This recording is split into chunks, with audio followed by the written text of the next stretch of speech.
What is JUCO baseball? It's a simple question, but ask 10 different players and you'll get 10 different answers. Ask 35. I don't know. It's a lot of grit and a lot of work people don't see. Hard.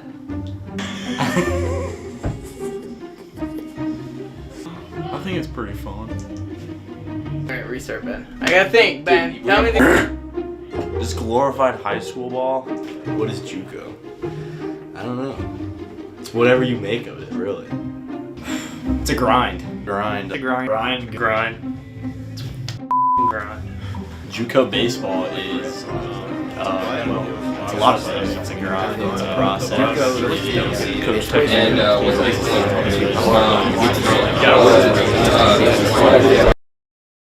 The truth is, JUCO isn't just one thing.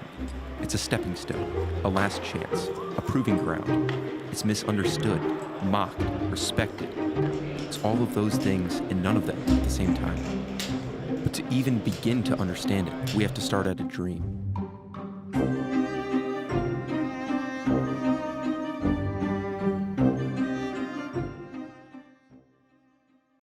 College baseball is a dream for all competitors. The notoriety, the atmosphere, the competition.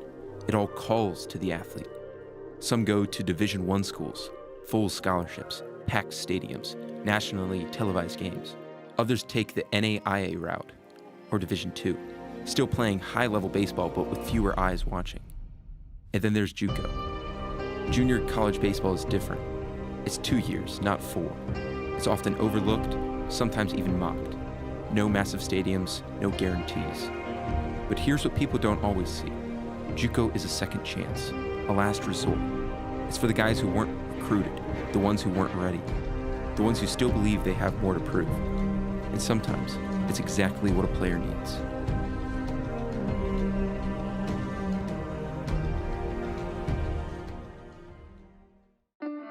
Why?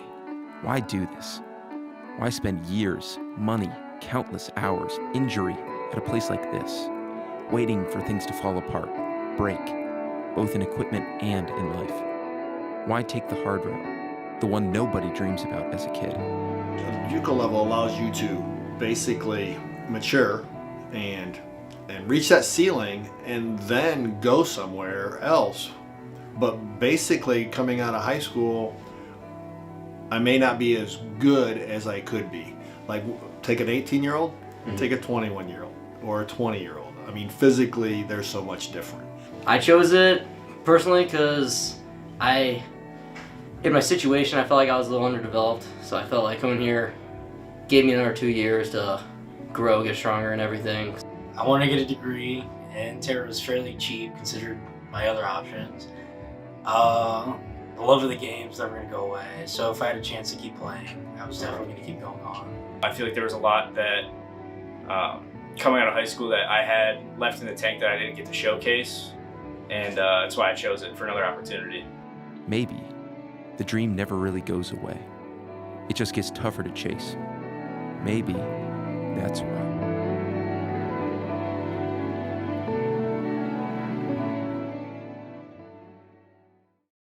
It doesn't do us one bit of good if baseball isn't important to you, and the school isn't important to you, and our family. It doesn't matter.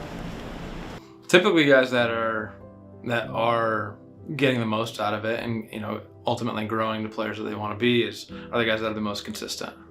They're the guys that I don't have to drag to the facility. I don't have to beg them to do their stuff. They're the guys that follow the plan, and they ask good questions. They're not just blindly following it, and it's more of a collaborative process. I mean, baseball as a sport as a whole takes a lot of mental toughness in general, but I think, a lot of people don't talk about it, but the fact that you go to a JUCO, you almost have this thing held over your head. You tell people where you go to school and then they hear community college at the end of it. You're always held at this different, like almost on a different level. You're considered lower than everybody else, basically. So I think just because of that, it's a lot harder. I feel like JUCO perspective, I mean, you guys don't got the glorious handouts that those high D1 schools have. And you guys work with what you got, and and you guys are proving with very good success. Biggest difference maker I can see from guy to guy, the guy that really develops and the guy that doesn't, is he doing the right things day in, day out? Is he doing the right things at 8 in the morning? Is he doing the right things at 5 at night? Is he doing, is he just doing stuff when we're watching, or is he doing stuff on his own? But I think that's, those are skills for life. If you're always doing the right things, if you're always, sort of working hard, you're pushing that next level, you're doing those little things when nobody else is watching. I think you're going to be pretty dang successful in whatever you decide to do. It takes trust in yourself, in the process. It takes making the most of what you have, because what you have isn't much. It takes dedication when classes get tough, when 60 players turn into 30, when you practice in a parking lot. It takes believing in yourself when no one else does. Because JUCO baseball isn't about glory, it's about grit. It doesn't care who you were, it only cares about what you become.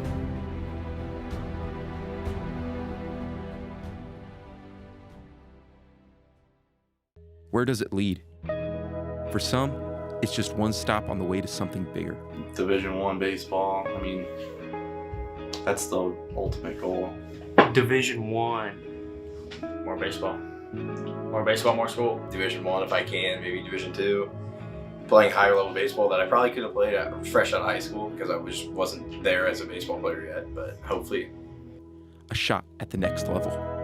For others, it's the last ride.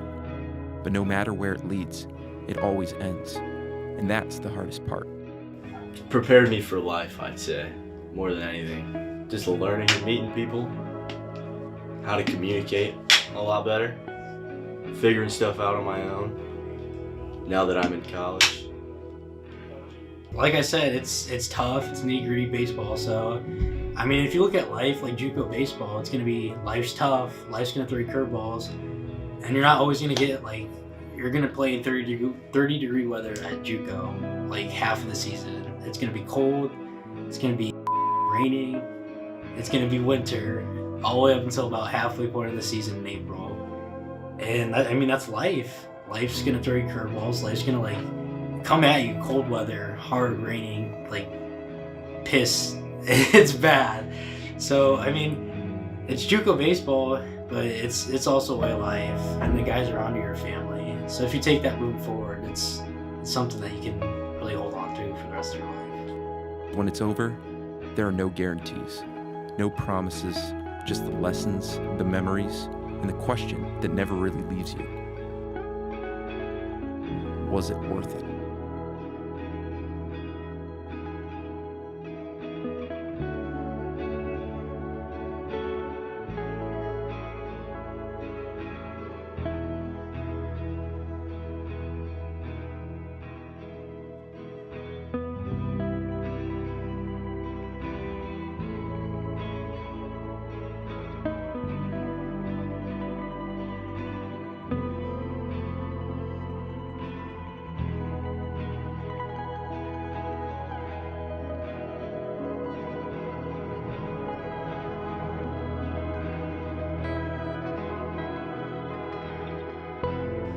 It's exciting. Every single day is a different experience.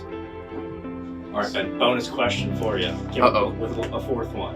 What has been your personal favorite memory from your first year of being a JUCO baseball player? There's so many. I remember, I think my favorite so far has been doing Titan Talks with Hondo. And just me and him commentating the games, having fun. I've got to keep him on track most of the time. But then there's been some other ones at the landings per se of Trevor and I, my old roommate, adopting a hamster, or getting our hair bleached. That was a lot of fun. Trevor cutting my hair. Nick, I remember at the Field of Dreams, his first warm-up pitch was almost over the backstop. I enjoyed that a lot. That's one of my favorite memories of JUCO. I have the video of it. Wait, I might. But and then any number of Mason's bombs. Yeah, Riley Tyner's snow bomb. Snowball was good. Snowball was very good. Yeah, a lot of good moments here. Something I didn't expect.